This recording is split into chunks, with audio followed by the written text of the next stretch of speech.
John Walters, thank you for joining us. How are you? Oh, my pleasure. Doing well. Good, man. It's a pleasure to have you. We're big fans. How's life over there in the States at the moment?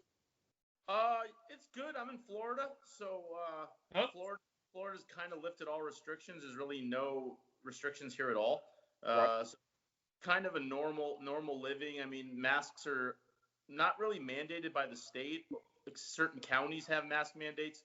My county does not, but most private businesses want you to wear them. Other than that, there's no restrictions compared to other states like New York and California that are almost all shut down. And there's worse places to be apart from Florida. I mean, for sure. Yeah. Could be over here. We're in a pretty much a lockdown again over here at the minute, so it's just I don't know, man. They've just introduced a new tier. There used to be 3 tiers, 1, 2, and 3.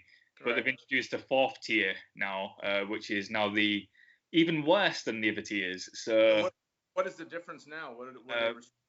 Basically, if you are in tier 4, you basically can't see anybody at Christmas outside of your house.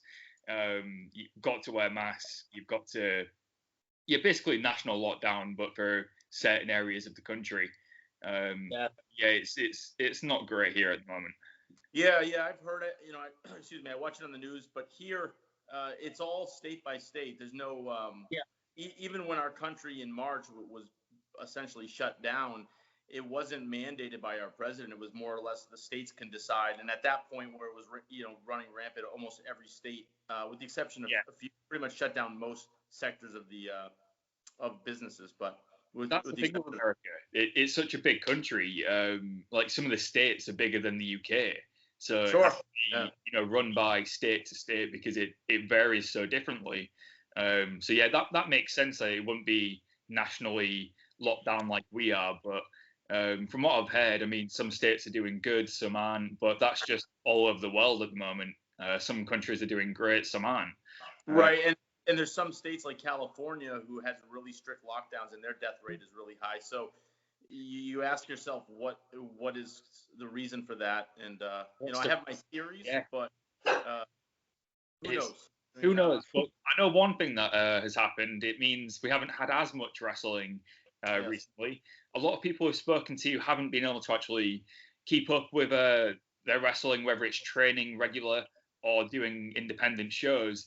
Yourself, how have you found it over the last year, really? How have you been going? Have you been able to keep the ring rust off, keep up with the wrestling? Well, believe it or not, when I did I filmed 2 shows for Ring of Honor. One of them just aired 2 weeks ago, and then I think the other one might be this weekend. I'm not sure the exact air date, but I hadn't been in the ring for 2 years at all. Right. And so when I went to the tapings in Baltimore, I thought, oh man, this is going to be tough. And you feel a little bit of wind, but because ring shape is completely different from anything else. Yeah. And I always keep myself in shape cardio wise and lifting weights, but I really didn't feel out of shape at all. And everybody that was there that knew me said that I looked the same as I did 14 years ago. And I moved the same. I was kind of surprised, but you definitely feel it. Even though you might not show it on camera that you're a little winded, you definitely feel it.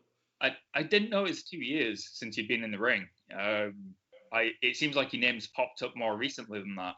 And especially like you said 14 years ago, that was definitely my first exposure to you was mid-2000s Ring of Honor, I believe. Right. And because you was there, was it 2 different stints in Ring of Honor in the mid-2000s, or am I just remembering wrong? It seems to think, did you join Ring of Honor, leave, and then come back? Well, I joined, I think, in 2000 and maybe 2002. Yeah. 2003. And then I was there for a couple of years, and then I left and then went back for one show. Yeah. I wrestled Nigel McGuinness in 2006. So that was just one-time deal, one time coming back, and that was it. So 2006 was the last time before these past shows. Yeah, I mean, it was a magical time to join Ring of Honor, really. It seems like me and Jamie were saying before, you were on from the ground floor in Ring of Honor. It was, I think, even though it was a new promotion, I think everybody knew there was something special with early Ring of Honor just by the amount of talent that was there. You had like I said, Nigel McGuinness, Bryan Danielson. There was just such a variety of people there. Matt Sydal, he's been there from the start. What was it like for you then, being in Ring of Honor from the start? Because from a fan's point of view, it was just a magical product to watch. Was it the same being a wrestler there too? Yeah, I think so. It was one of those places where if you were an independent wrestler, that's where you wanted to be. Because aside from WWE and I think what year was it? By the time Ring of Honor started, I think WCW had already been folded up. WCW was 2001. Ring of Honor started in 2002. Yeah, there you go. So that was the only real place other than WWE to really excel. And the Smart Mark wrestling magazines and were covering it, and it was getting a lot more exposure through tape trading and DVDs and stuff like that. And that's where all the top wrestlers were. Yeah. So it was a no-brainer that if you wanted to excel and get yourself more exposure in wrestling, that was the place to go. So yeah, it was nerve-wracking because I was only a few years into the business, so I don't even think back then I was good. I get complimented on my matches from back then, but I look back and I'm like, oh yeah, I had some good matches, but I'm a lot better now than I was then because you learn as you get more experience. Sure, yeah. It's almost like Ring of Honor back then was there's always that promotion which is the hot ticket, whether it's for fans or for the wrestler to get booked on. I think for a while it was PWG. Right. Everyone wanted to be on PWG. But back in the early 2000s, like you said, it was definitely Ring of Honor. And the amount of stars that company has created has been incredible. It's like a who's who of modern day wrestling. For you, I mean, what's it like coming back to Ring of Honor now then? You said you've done shows for them now. What's the difference in the company now you've been there from the start and now coming back to present day? Right. Well, it's got a different feel to it. Well, for obvious reasons, these past shows I didn't have any fans, so that was different. Yeah, that has nothing to do with Ring of Honor. That's just the state of the country right now, the state of the world. There's no fans in any of the shows. I think some of the independent shows right now have started to allow some fans, depending on the state's ordinances and what they're allowing for groups. But the Ring of Honor shows I did for TV didn't have any fans, so that's a big difference. But to be honest, once you start wrestling your match, you don't even really notice. You don't get that energy from the crowd to feed off, but and when you're walking out for the entrances, it's a little different because there's nobody there. But other than that, I didn't really notice much different. But in terms of Ring of Honor, they've grown into a television company now. Big difference. So when I was there before, it was more live shows, live crowds, DVDs, and hey, wrestle 12 to 15 minutes, do whatever you want. Now, TV time is expensive, so you can't have these long 45-minute matches if they're taped for TV because the show is only an hour. You need commercials, you need more matches, promo segments. So it's different now in terms of that, but the quality of wrestling is still as good as it was back then. There's still a lot of guys like Jay Lethal and the Briscoes who have been there from the start. Yeah, and they're still there, which was cool catching up with them. But other than that, wrestling is wrestling. It's all about the art, and no matter what stage you're on, it's really the difference is you. Are you better now? Or are you putting on a more convincing match? So I'm better now than I was then. So for me, I felt more in control of my match, and there was no pressure to conform to these smart fans that wanted a certain thing because they weren't there. And two, it's not so much that style anymore. Still a pure wrestling division, but there's no fans there that are really making you nervous. Not that they really did in the past, but no, I get what you. Yeah. So they're not there now, so it's a little different. More on the commentators now to put the match over than you. Sure. Yeah. That's a really good point. Mm-hmm. So on your goal now that you're back as well, I mean, is that pure championship in your sights? Is that a goal for you? Yeah, when I found out they were bringing the pure title back, that was definitely I said to myself, well, that's a perfect fit because I'm the only former pure champion with the exception of Lethal that could still wrestle there because you look at AJ Styles, Nigel McGuinness, they're gone. Doug Williams is over in the UK, and I don't think he can come over. So it only makes sense that I come back and try to win that belt and be the first time two-time champion. But before they even announced that tournament, I had been contacted about going to Vegas back in March to do that past versus present show that they were going to do, but it got canceled because of the pandemic. So the bookers had told me they'll get me back in there, and that's when I went back 2 months ago to film the shows. But yeah, the pure title was always something that I thought was cool, and definitely had a good fit for me because of my style. So yeah, now that it's back, I plan on doing more matches there. You were on the 4-4 third champion, weren't you? When it comes to the pure champion, was it the third ever champion? I think I was the third. I was the second longest reigning. Yeah. But I was the third, because AJ Styles won the tournament. First round in the tournament, I lost to CM Punk, and then he went to wrestle AJ Styles in the finals. That's right. I believe it was Doug Williams won the title after the belts were unified, I think. Or AJ Styles might have held it. I don't remember how that went, but I know Doug was the second champion, and I beat Doug. You beat Doug, yeah. Right. It was a multi-man match, I think, wasn't it? Because I'm thinking back to Ellie. Yeah. But you beat Doug for it. And Doug wrestled Alex Shelley, and I think the belt was vacant at that point when he won the title. Yeah, it's such a cool concept for a belt, and like you said, I'm so happy it's come back now. And like you said, you could be the first 2-time champion. I think it's crazy that I didn't even realize until you said there's never been a 2-time pure champion. Right. Yeah.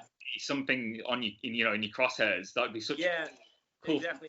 And Jonathan Gresham has the title now, and I wrestled him about 2 years ago up in Boston, not for Ring of Honor, but another promotion. It was the first time I ever met him, first time I wrestled him. We had a really good match. So I definitely want to do that on a Ring of Honor canvas for sure. Yeah. Another guy you mentioned as well, because a lot of people always talk about him and ask about him. What was it like working with CM Punk? I probably wrestled him. Let's see, in Ring of Honor, I probably wrestled him maybe a few times, tagged with him a couple times, maybe tagged against him, and then in some other promotions I wrestled. So I've probably been in the ring with him maybe 10 times or so. I always got along great with him. I know he's not everybody's cup of tea. I know he's rubbed a lot of people the wrong way.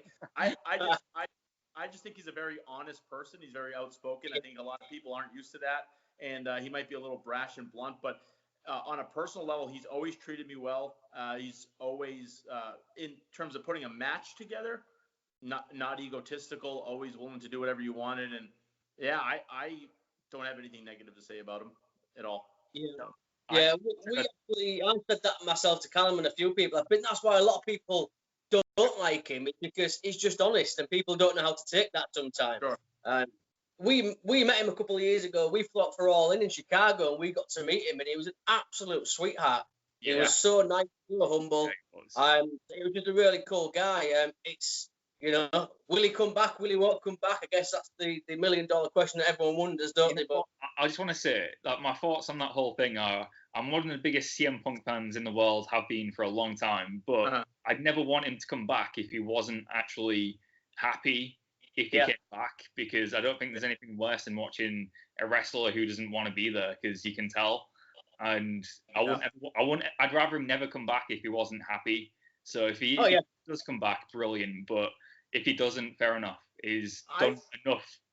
I also feel like a guy like him, when he's at that level of stardom, if you're going to come back, probably going to be better if there's fans there.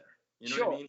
So you probably want to wait until there's a crowd to react off it, and not come back to a bunch of cardboard. Yeah. Let's say he came back at this Rumble coming up next month, right? He's the number 30th entrant, and there's no fans in the crowd. Right. That's the most depressing thing. Like, imagine if Edge came back with no crowd. Right. I hope they just save all of these returns, for the future when people can appreciate it, because as cool as it is, it would be 10 times cooler with fans. So I totally agree. Yeah. Yeah. Now, somebody we've actually become quite close with over the past couple of months as well is Kerry Silkin. He's been coming on our show quite regularly. Okay. What was it like working with Kerry? I haven't seen him in God knows how long. Maybe, I think even when I was back 14 years ago at Wrestle Nigel, that's probably the last time I even saw him. Actually, no. I went to a Ring of Honor show in New York City, I think sometime in maybe like 2010 or 2011. I was in New York filming a thing when I was doing my Lucha Libre USA character. I did a segment in New York. They did like a day in the life of me for ABC Nightline, and Ring of Honor was there that weekend doing a show. So I went. It was at the Hammerstein Ballroom. You guys can probably tell me what year it was. I think Kevin Steen and Davey Richards might have been the main event. I think 7. This was, or maybe it was definitely later because I didn't start with Lucha Libre USA until 2009 or 10. So it was in that. It was 2009, 10, or 11, somewhere in that. Yeah. But that was the last time I saw Kerry. But Kerry was always. I don't think he was really a wrestling guy. I think he was just, he owned a ticket company and he was a Ring of Honor investor and he just got involved and then fell in love with it, which is cool. You see people that aren't from the business get involved in it and then really embrace it and kind of dedicate their lives to it. That's kind of a noble thing. It happened in a couple other companies that I worked for, where guys that were either wrestling fans or didn't like wrestling at all just saw the hard work and wanted to be a part of it. And I think that's kind of where he fell. And I don't know now if he's still involved. I think he still does go to the show sometimes. He's an ambassador. Okay, there you go. Yeah.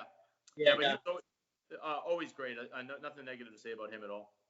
Yeah. Before I asked you about Lucha Libre USA as well, I'm a big old school fan, and I was doing some research and I forgot to ask you at the start. You were trained by Killer Kowalski. Yeah.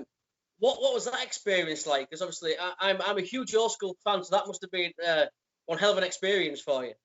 Yeah, Kowalski's name was on the door, and he was there on the weekends and sporadic days, and he would show you stuff if you wanted to learn, and he would show you more shoot holds and stuff like that. But very rare. It was a very rare experience for him to actually get in the ring, because this is the point where he was aging and his joints weren't doing so good. But once in a while, if he was pissed, he would get in the ring and show people stuff. But his head trainer, Mike Hollow, was really the one that was in charge of the drills and the conditioning and teaching us all the basics. And he was a fantastic trainer. But Walter was one of those guys where he just believed in old school. He wanted things to look good. He wanted them to be realistic. If it was not realistic or it was fake or came across like crap, he would scream bullshit in the middle of the match and end the match and make you start over.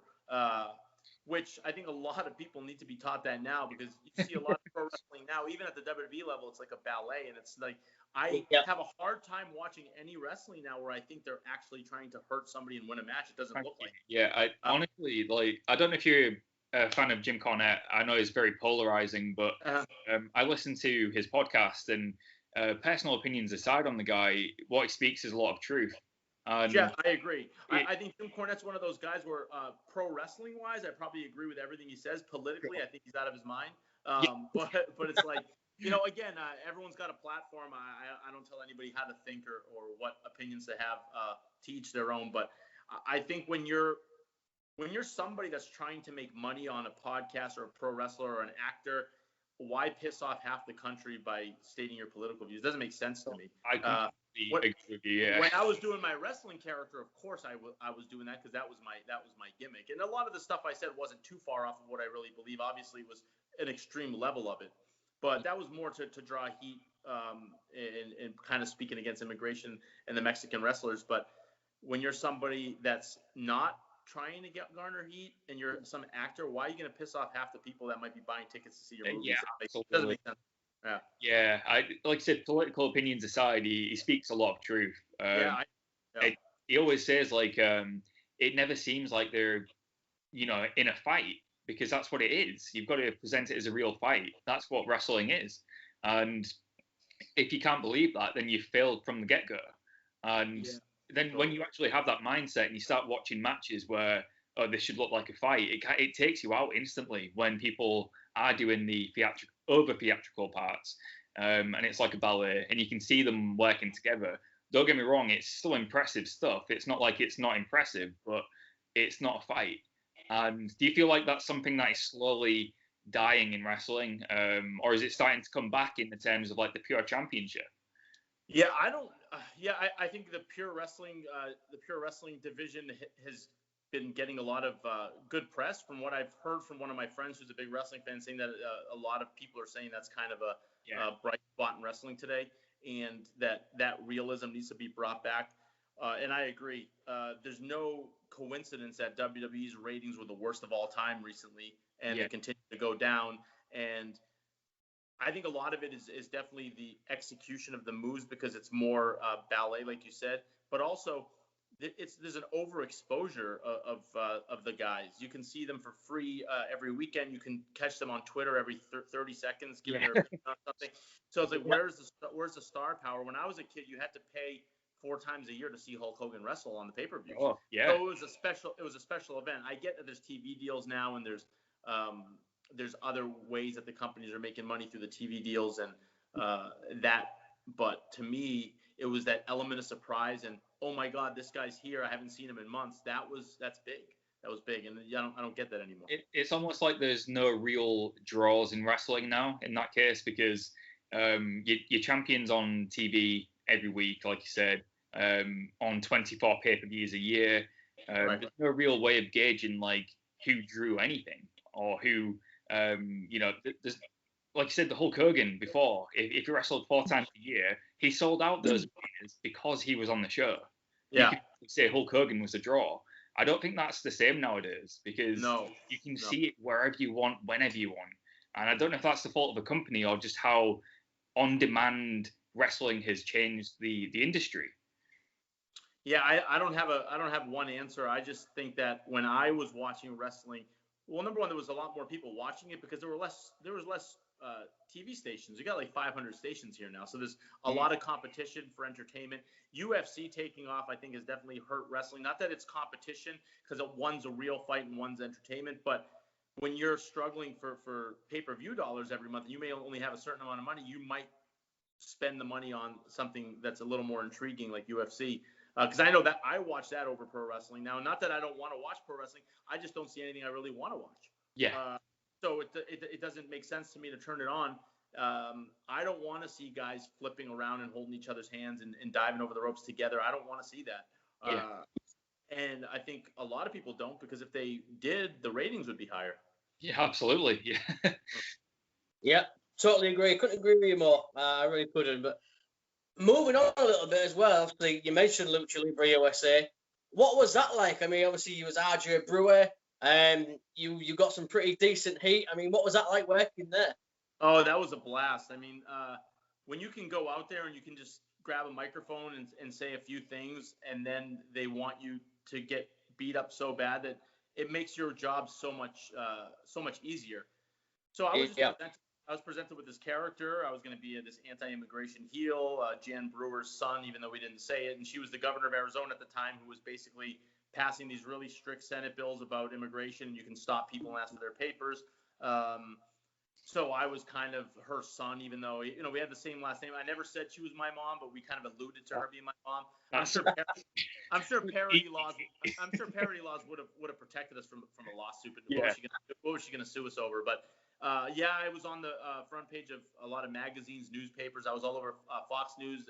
Nightline did a piece on me. So when I went to these towns, and we were drawing thousands of people, and I was feuding with Blue Demon Jr., who was like one of the biggest stars from Mexico. So it was really just a gift. I mean, I was getting paid well to go around and talk shit and have basic matches, because all I had to do was cut a promo, and I took a punch and the place went crazy. That's so great. Yeah, it was awesome. It was awesome. Very old school as well, like building up that heat just to get a punch as the reaction. That's as old school as it gets. Yeah, well, when I mentioned earlier about my match with Jonathan Gresham, we did about 20 minutes, 18 to 20 minutes, and all we did was chain wrestle, and we did one punch, and that was at the end, and I beat him with the punch. And really? the place gasped at the punch because they hadn't seen one. We were doing all these technical things and stiff holds and submissions, and then the one punch came, it landed clean. The crowd was shocked. Look how strong it looks when you finally land it. Like, instead of doing, I've never understood spots like where you might give your opponent 10 punches and then throw them into the ropes, because if your punches were doing anything, they won't be able to run. That or when you get raked in the eyes and then you have them run the ropes, how are they going to see where they're going? Absolutely. Same thing, yeah. And there's a lot of stuff nowadays that doesn't make any sense to me. I don't know if it's in the training. I don't know if it's the impatience of the fans, but we can retrain the fans to be more patient with wrestling. Yeah, it's just the workers have to be less. They have to stop letting the fans dictate their matches. Start taking more pride in their work, and not slapping their leg every time they throw a punch. Because what is that? I mean, a punch is not going to make that noise. Neither is a kick. Yeah, but it's the visual of it, like you said. You landed that punch clean. that it means so much more. You can do a lot in wrestling with very little. As long as you know the foundations perfectly, then you can do a lot. I agree totally. Yeah. Yeah, absolutely, man. Yeah, I agree with everything you're saying. I totally do. Yeah, when you hear the old slap on the knee, it drives me insane, to be honest, as a fan. So it's really, if I had hair, I'd pull it out. You know. Yeah. My biggest pet peeve for sure. Yeah. Yeah, absolutely. Yeah, I agree with you. Moving on. I was looking today, and my mind was blown. You was one of the Druids for Undertaker's WrestleMania 20 return. Is that correct? Yeah, that was WrestleMania 20, right? Yeah. Yeah. What was that experience like? Yeah, so Chaotic Wrestling, which was the first company I really started wrestling for, they were tied in with Kowalski School.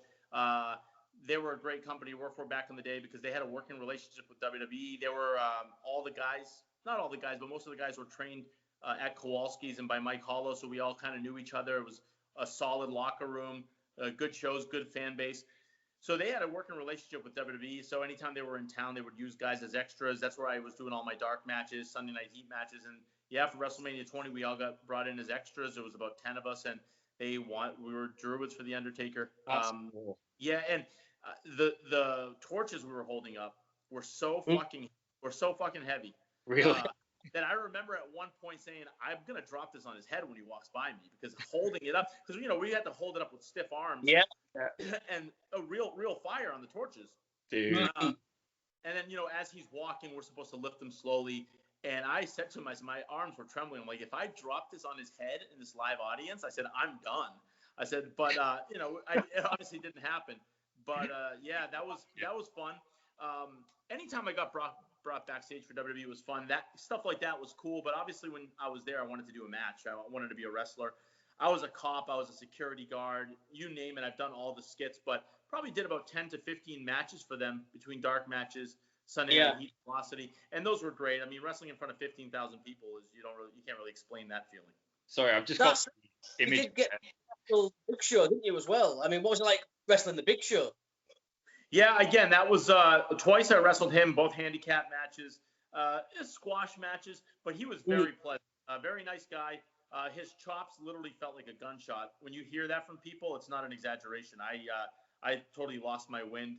But I remember the first or second time, I don't remember which one it was, but me and the guy that we wrestled against the Big Show, he was very nice, offered to put us up in a hotel for the night for jobbing for him, and just really, really pleasant guy. Every time I saw him after that, he was always super nice guy. And I guess from his own words, when he first started, he was kind of an asshole because he got thrown into a program with Hogan in his very first program, and he said he had an ego. I remember seeing that in an interview one time, but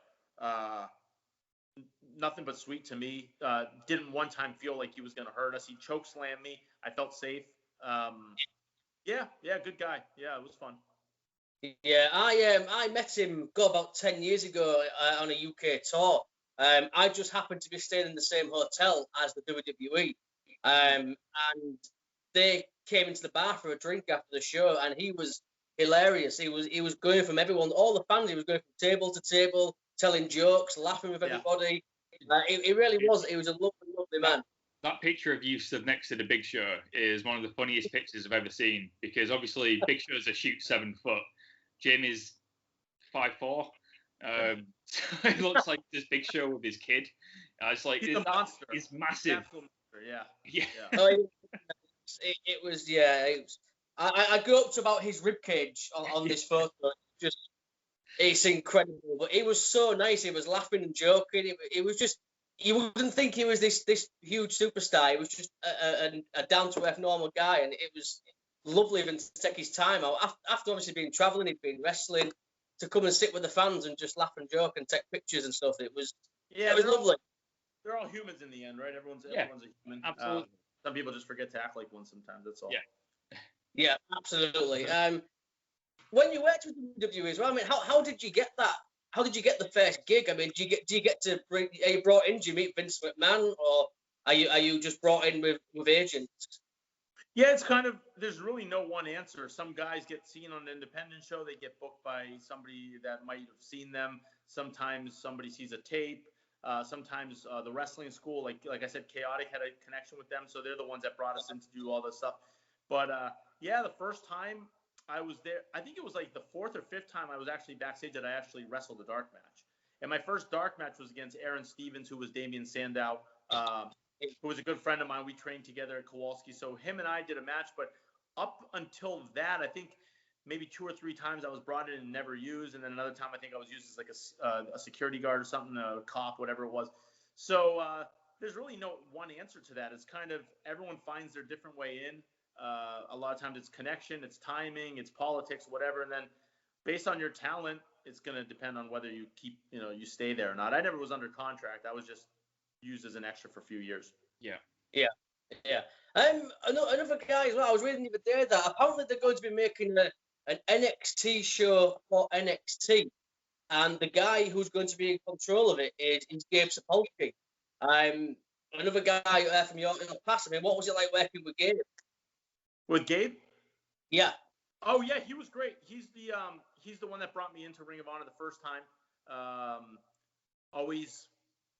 He was a passionate guy. I mean, Gabe was the kind of guy that would email you or call you at 1 a.m. and talk about storylines, and this is what we're going to do with you. And backstage, he'd always be screaming if something didn't go off according to plan. If something was, he'd be jumping around cheering. So, that's the kind of people you want in the promoter role is people that actually care. Not somebody that's just looking to get a paycheck and said, well, you guys wrestle each other. Gabe had the benefit of having some of the best guys in the locker room at the time. Samoa Joe, AJ Styles, Danielson, low key. So telling Samoa Joe and AJ Styles go out there and wrestle 25 minutes, that's not really a booking genius. That's just, hey, go out there and those guys are going to do the work. So not taking anything away from him, he was just gifted with a great locker room, but obviously he's the guy that found the wrestlers and brought them in too. So you got to give him credit for that. And I think he's definitely responsible for getting a lot of guys to that level, because it was Ring of Honor where they got noticed in the first place. Yeah, and obviously we're British. We've got to ask. You mentioned Nigel McGuinness, Doug Williams. You've also wrestled Zack Sabre Jr. Yes. What was that like? I can imagine that's a guy who is right up your street as someone you wanted to compete with. Yeah, Zach's awesome. I think him and Gresham are the 2 best technical wrestlers out there for sure. And I've seen them wrestle each other before, and that was pretty magical. But yeah, Zach and I wrestled. We wrestled a few times in the UK, maybe 3 or 4 times. I know one time we wrestled for Premier Promotion, which did the round matches, and that was great. That was definitely an old school type promotion, because the rounds thing was new to me. But yeah, Zach's awesome. Reversals out of nowhere for everything, which is pretty wild. And then Doug Williams is Doug Williams. I've had great matches with him. Nigel McGuinness, I think, is probably one of my favorite opponents. Him and Doug are the 2 guys that really brought the British style over to the States. Yeah, and definitely. Yeah. The two that have done it the best. I don't think there's anybody since then that have come over that have really done what they've done. I can't think of anybody off the top of my head. It's definitely Doug and Nigel, isn't it? They brought that, like nowadays everyone calls it the British strong style or the British technical style, but I don't know what it was called back then, but it definitely became popular with those guys. Yeah. So they've done a lot for the UK scene, really, without even realizing. I'm sure without those guys, I don't know if it'd be as popular as it is now. So yeah, I mean, someone from the States going over to the UK and wrestling, he's this American guy coming over to wrestle, but most of the pro wrestling on TV, it's in the States, so that's not really doing as much for us as the UK coming over here as it is doing for you guys, I think. Absolutely, yeah, couldn't agree more. Yeah, so obviously we mentioned Ring of Honor. Is that the goal now, back in Ring of Honor, or is there other places you'd go? I mean, would you consider going over to Japan or? Yeah, I think I'd like to go over to Japan again once we're allowed to. I feel good. I don't have any injuries. I've kept myself in shape. I got good reviews for my matches in Ring of Honor. I don't have any ring rust, and especially if I'm more active and I'm wrestling regularly, I'll just work out the kinks. Whatever kinks I have, they'll get worked out quick. I kept myself clean living, no drugs, never took a steroid. So it's like my bones aren't brittle like some of these guys that have been doing this for 20 years. And I've taken breaks, so that's helped my body recoup. Yeah. Ring of Honor, I would like to go back and do more there. As for the other companies, I don't know if I want to be on the road full time. I don't know if I would even entertain that at my age, but I'm kind of just seeing what happens. If I never wrestle another match again, I'd be content. If the right opportunity comes, I'm down. I think if you're happy and you have self-peace, you're content with anything that happens. I don't want to be done wrestling, but if I was, I'd be okay with that. Well, that's a good position to be at, though. It just means you're happy to be doing it because you like wrestling. It's not like you feel like you have to do it. You're doing it because you enjoy it. Fair play to you. That's the best way to think about it. Yeah, and you're not out there desperately begging for bookings and wrestling in front of 10 people. Although I just wrestle in front of no people, but that's different now. But when you can be selective and you're not hard up, and I've always saved my money and I've done well, and I'll retire young with or without wrestling, so I can be selective about my bookings and where I want to go. We'll see what happens. Yeah, and obviously before we start to wrap things up as well, I mean, you mentioned Japan.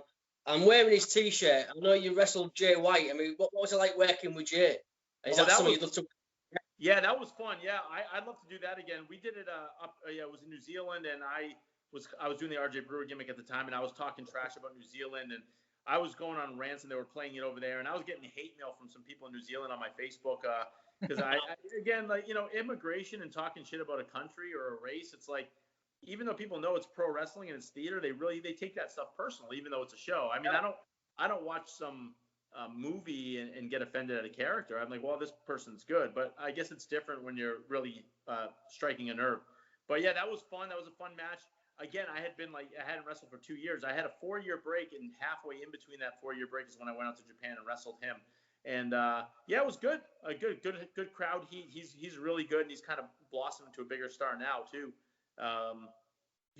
He's awesome. He's one of the best heels in wrestling currently. He's a proper old school dastardly villain heel. I love it. Yeah, man, that's a match I'd love to see. I would pay good money to see you and Jay White go 1-on-1 again. That is a 100% for me, that one. I would not pay money to see it, but I would do it. How's that?